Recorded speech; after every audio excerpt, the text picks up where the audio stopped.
Mike, I know you'd rather be speaking to us under different circumstances, but I guess what is the emotions after an incredible fight like that? Disappointment, of course, but alive. Madison Square Garden, huge opportunity, number 2 guy in the world. At some point, you're like, I went out there, I did everything I possibly could. In any endeavor in life, if you do everything that you possibly can and the cards don't fall your way, it's part of it. But I wanted to show, too, that I was going to come here after a loss just like I have after a win. I made a point of it, and here I am talking to you guys, and we'll go back to the drawing boards and keep on getting after it. Well, appreciate you doing that. I mean, obviously, people always say, well, Chandler's going to come out quick, but then he's going to fade early. But, you actually won the second round. Some momentum was shifting your way. I mean, do you take any solace, I guess, and maybe that you prove that's a bad narrative?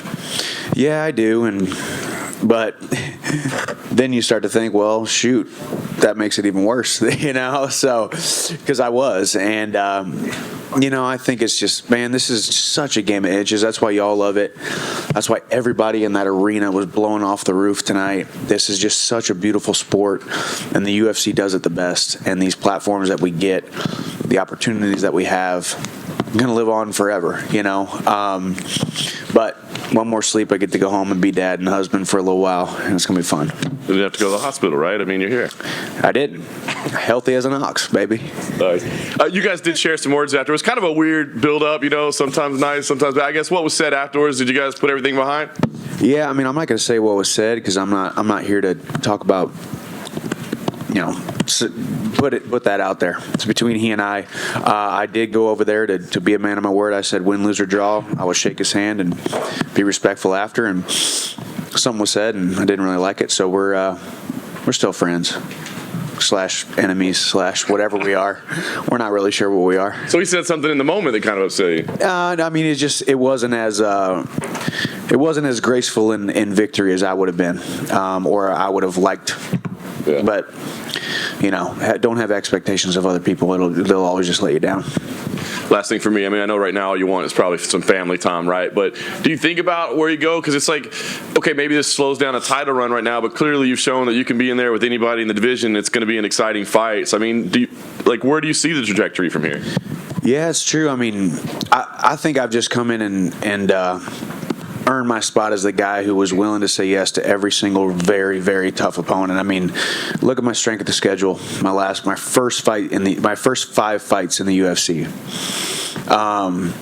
So at this point, we'll go back to the drawing boards.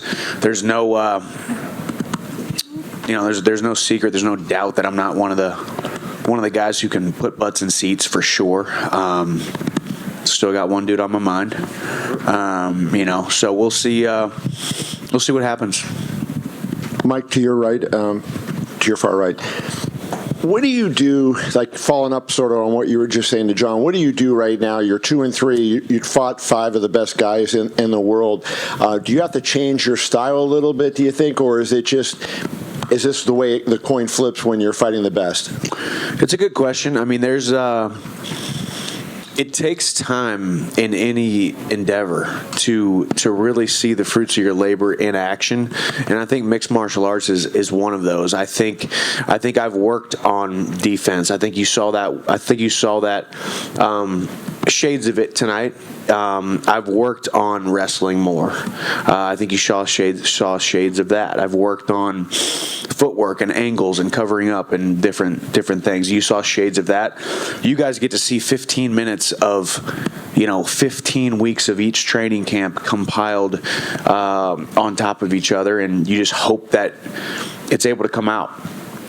Game plans and strategies and all that kind of stuff. So to answer your question, I'm happy with my performance, except for the fact that I lost.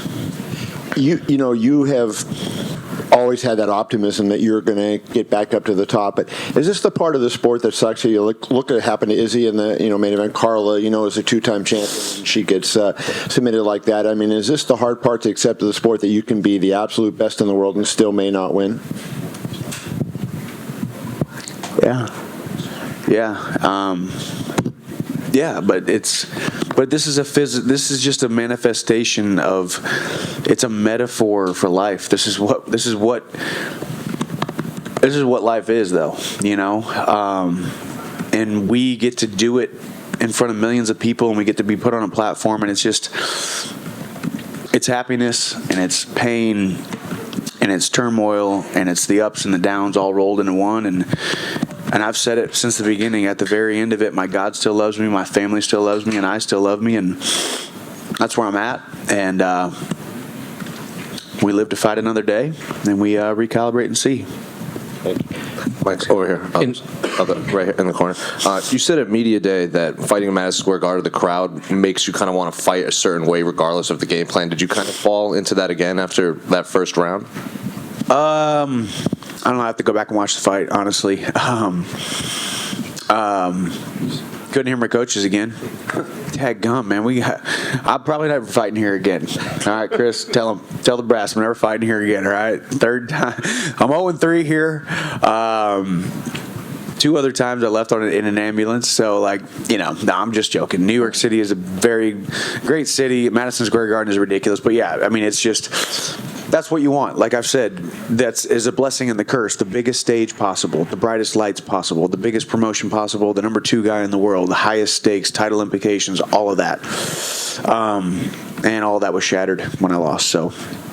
And then the conversation you had that you don't have to go into details or anything, but Dustin also seemed to be complaining about fouls in there. Did it have something to do with that, what he said to you? Yes, I will admit, yes, his mouth was open and my hand went inside of there and was on his mouthpiece. He bit down. I was trying to pull it out.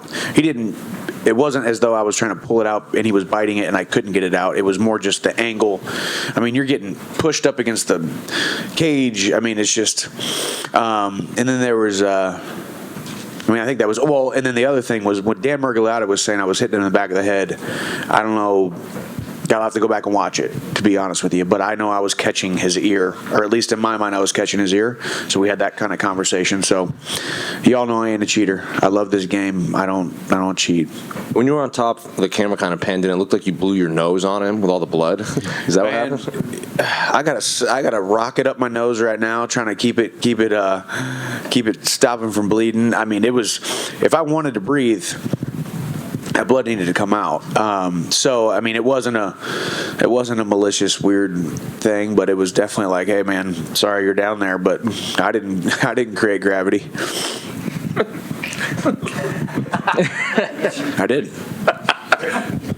Thank you. Thank you.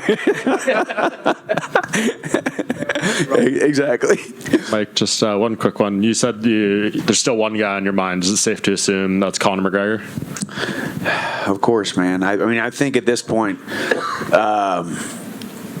he comes back and he looks at the suitors. I don't think I'm the easiest fight that he could take, but I do think I'm the biggest fight that he could take. I think Conor McGregor stepping back in the octagon does big numbers no matter what. But he and I step inside the octagon, we do staggering numbers. I do think that. And I respect him. We'll love to see him come back. Maybe I'm the guy that comes back and fights. What would be your message to him to, I guess, jump in that USADA pool? Because it sounds like he's going to need 6 months of testing before he can fight. Yeah, get on it, man. We all know that fighting is his first love. Exactly 6 years ago today, November 12th, 2016, he became the double champion. He apologized to absolutely nobody, and it was absolutely awesome. He's a legend in the sport, man. He's the biggest name in the sport. It was bad enough we had to compete with Bentleys and Bugattis and boats and $100 million whiskey companies. Now we got to compete with the silver lights and the silver screens and bright lights of Hollywood, man. But come back to your first love, Conor. Step inside the octagon with me. Michael, to your right. Can I toss another name out to you? Sure. You had an unbelievable rivalry with Eddie Alvarez. He's a free agent. Any chance you talk to the brass, bring him back, and finish that up? That's not a bad idea either. I mean, Eddie's, when you talk about, obviously Frankie Edgar today, I just love the dude, just amazing pioneer of the sport. Eddie, the same thing. Eddie and I have got some got some history. Eddie and I have made some magic in there. Eddie was a former UFC champion. I would love to see him come back here and get thrown back into the mix, and there ain't no way that he and I are not fighting if he comes back to the UFC. So I love the idea of that fight. I mean, obviously, I'm not throwing in the towel here by any means. I still think I'm one fight away from still being possibly called up for the title shot, but at this point I need to get another win inside the top 5 or top 3, and we'll see. In the middle. Yes, sir. You had a number of opportunities, it looked like, to maybe get your arm under the chin for a rear naked, and it just never seemed to coalesce. Strategically, maybe you need to look at the video, but was there something that you weren't able to do that you're like, God damn, I wish I was able to get such and such? Like, yeah, no, actually, walk us through it. Yeah, no, that's actually really horrible to hear, because I think I trained a lot of rear naked chokes there. I think it was the positioning, and I mean, blood was everywhere. Goodness gracious, it's so hard to actually tell you how slippery it is when blood and sweat mix on skin. It's crazy from a being on top leverage standpoint. So now, yeah, I'll probably go back and say, well, you blew that one, Michael, because I did think that I was going to be able to rear naked choke him. I actually had visions and visualized myself rear naked choking Dustin this camp, and turns out he did it to me. Fudge. Hey, Michael, back here. Yes, sir. 5 fights that you had so far in the UFC, 5-star classics. Is it hard to see the positives right now, what you have accomplished thus far in the UFC, considering you haven't won the championship? Or is it easy to see the positives and also see the negatives and work on the negatives? Yeah, no, it's not hard to see. Honestly, I'm 36 years old now. I've been through a lot, and I will continue to move forward with complete disregard to my previous failures, my future opposition, and anything that stands in my way. I've gotten to the point now where, man, I'm just living the dream. Yeah. This is my second career. Yeah. I had one career outside the UFC, and now I have a new career inside the UFC, and I am absolutely living the dream. Absolutely. And enjoying it. Awesome. And you can play every sport with one ball, but MMA takes 2. And thank you very much for always being in the cage and displaying your guts. Yes, sir. Thank you.